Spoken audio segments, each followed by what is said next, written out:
Rajaleaks introduces this AI-rendered voice generated from an essay written by Professor Robert Gordon, former personal secretary to, and the first Western person designated as a Brahmachari, and deerskin carrier, by Maharishi. These skin boys, as they were called in the TM movement, were close confidants of Maharishi, who saw the inner workings of Maharishi's inner circle. Robert has a PhD from Princeton University.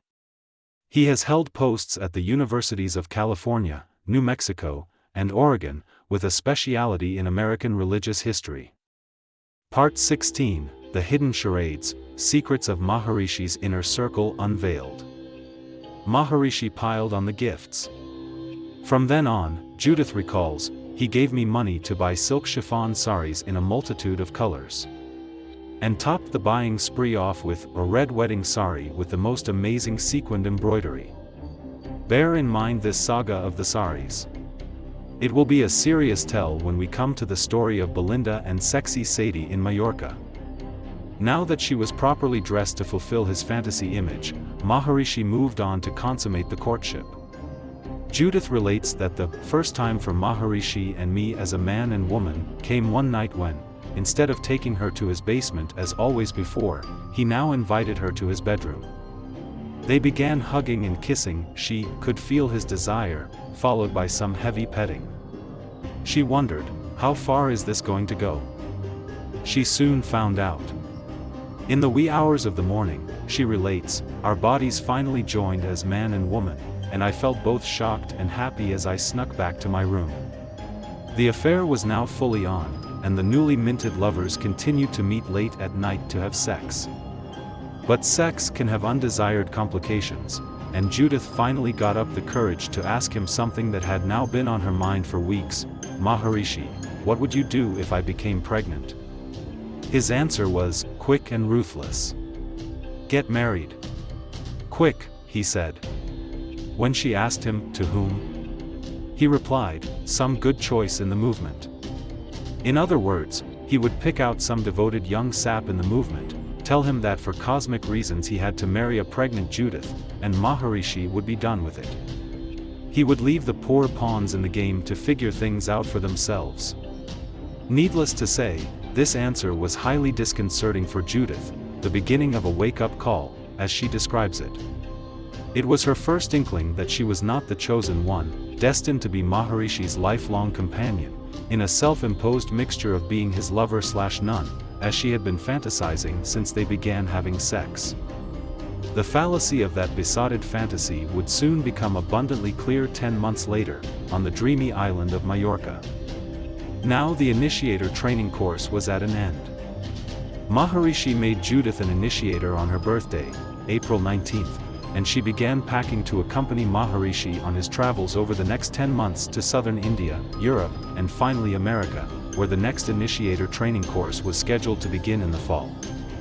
During this whirlwind tour, Judith was still deeply in love and having sex with Maharishi. But the opportunities were now rarer, and their times alone diminished because of the demands on his time from the crowds that surrounded him. Gone were the peaceful intimate days of Rishikesh. But the travel and adventure had its own rewards, and she was happy, until she reached Mallorca. There, the wake-up call that slightly opened her eyes would soon jolt her out of her fantasy bed. As for me, I had had my own wake-up call in Rishikesh. I had seen and heard just enough of the goings-on between Maharishi and Judith to plant a tiny seed of doubt in the grove of my true believerhood. It would grow into a mighty oak in Mallorca. But that was 10 months away, and I left the ashram in April to travel throughout Southeast Asia for 5 months, concluding my round-the-world odyssey with a picture-perfect scene, when the ocean liner I was aboard cleared the sunlit Golden Gate Bridge and docked in San Francisco. Back in the USA after my long hijira, I returned to Boulder in September to complete my last semester at Colorado. As for the ashram, Shankaracharya Nagar, where I had spent so many blissful days, it was shuttered, never again to be used to train new teachers of TM. Part 17, The Brahmachari's Journey, a tale of transformation, spiritual awakening, and intrigue in Maharishi's world. Back in the USA after my long hijira, I returned to Boulder in September to complete my last semester at U Colorado. As for the ashram, Shankaracharya Nagar, where I had spent so many blissful days, it was shuttered, never again to be used to train new teachers of TM. Maharishi decided to hold his next initiator training course in the beautiful Colorado mountain town of Estes Park, just a pleasant drive from my Boulder campus. The course was being held in what was usually a summertime camp, but now activated in winter for the TMers. It was a full Colorado mountain scene, green-roofed log cabins, stately pine trees, and snow-capped peaks. I went to visit a few times, and at one of our meetings I suggested to Maharishi that he come to Boulder and give a public lecture.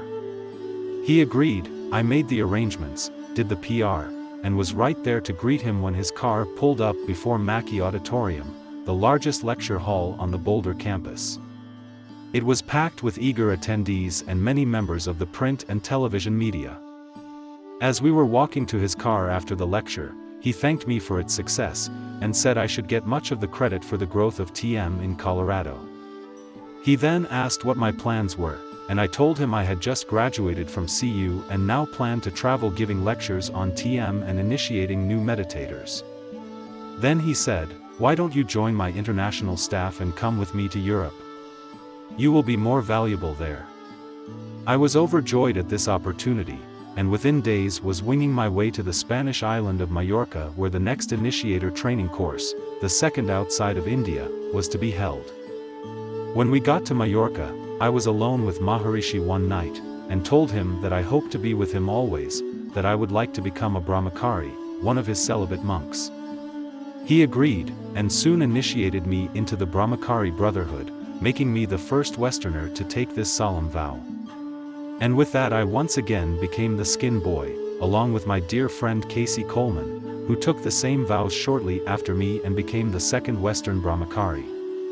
Now, in the Hotel Samoa, near the little beach town of Cala de Mallorca, on the beautiful sun-kissed island of Majorca, I would meet up again with Judith, where she would be bumped as the chosen one, replaced, as Judith so searingly puts it, with the next piece of candy in his box of Western chocolates. On her flight to Majorca, Judith had a feeling of impending doom. It would be crazier than she could have imagined. "Little did I know," she says, "that I was about to land in the middle of a soap opera." Soon after her arrival, Judith began a crash course in disillusionment. Although she had sex with Maharishi one last time when she arrived at the Hotel Samoa, she could tell that the needy passion was gone from his side.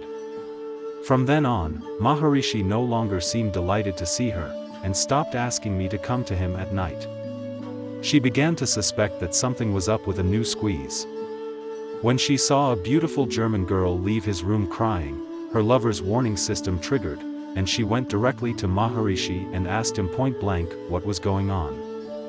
Were they having a love affair? He met that question with a look about like the one he gave Lenin when John called him out on the Mir Rosalyn allegations, and indignantly replied, "How could she think such a thing?" Part 18, Unveiling Shadows of Love and Betrayal, Intrigue and Heartbreak in Maharishi's Circle. When she saw a beautiful German girl leave his room crying, her lover's warning system triggered, and she went directly to Maharishi and asked him point blank what was going on. Were they having a love affair? He met that question with a look about like the one he gave Lenin when John called him out on the Mir Rosalyn allegations, and indignantly replied, "How could she think such a thing?" Well, Judith had every reason to think such a thing, as made abundantly clear when the following scene went down. Judith was standing in the hallway of the Hotel Samoa with many other devotees. Maharishi came walking down the corridor, gathering flowers from them and exchanging Jai Guru Devs, the universal greeting in the movement, when Maharishi caught sight of a newly arrived lovely. It was evident that the master and the lovely had history.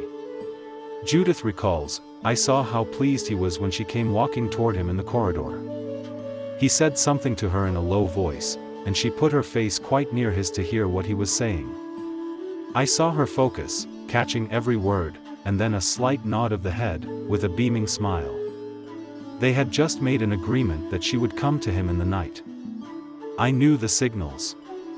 This finally burst what Judith calls her golden bubble, and she ran to her room to face the truth. She was not now, had never been, and never would be the chosen one. There were others too.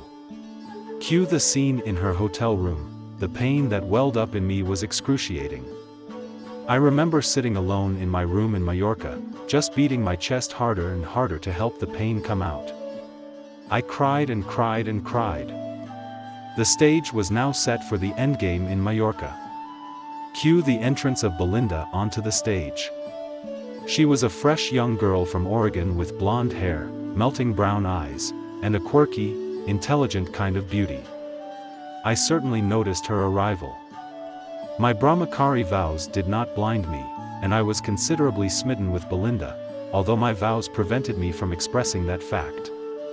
But we were warm and friendly with one another. I had come to know her well since she had become a favorite of Maharishi's from the outset of the course.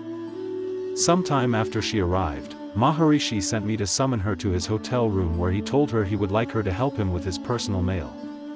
She eagerly agreed, and thereafter, I brought her to his room a few times, usually in the late afternoon, to do this work. After one of these mail sessions, Maharishi made of me a strange request. He wanted me to call a devotee in Delhi and ask her to purchase saris, one for each day of the month, he told me, of the finest silk chiffon in the brightest and most beautiful colors. She was to include in the package, sent as soon as possible, a refined golden necklace and 3 bracelets of similar quality. Shortly thereafter a big box arrived air freight, and I was with Maharishi when he eagerly opened it to ascertain the quality of its contents. He was pleased.